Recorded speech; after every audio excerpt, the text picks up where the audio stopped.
तोहरे बिना लागे ना जिया हो सनम। रात भर जागे दिलवा हमार। चांदनी में तोहर चेहरा चमके, जैसे सपना हो प्यार के संसार। धीरे धीरे धड़कन बढ़े जब तू आवाज़ पास, सांसों में बस गई लू तू, अब ना कुछ और है खास। तोहरे बिना लागे ना जिया,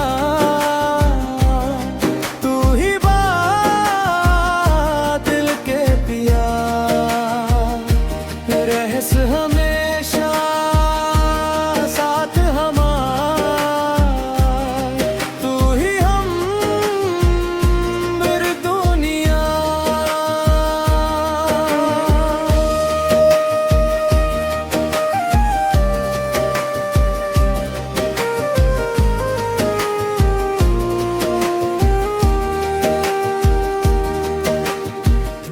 तोहर हंसी गुलाब जैसन, मनवा के कर दे बेकरार। नजर से नजर जब टकरावे, हो जाला दिल लाचार।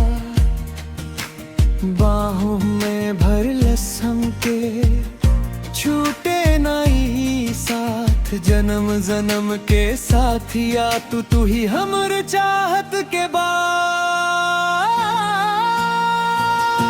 तोहरे बिना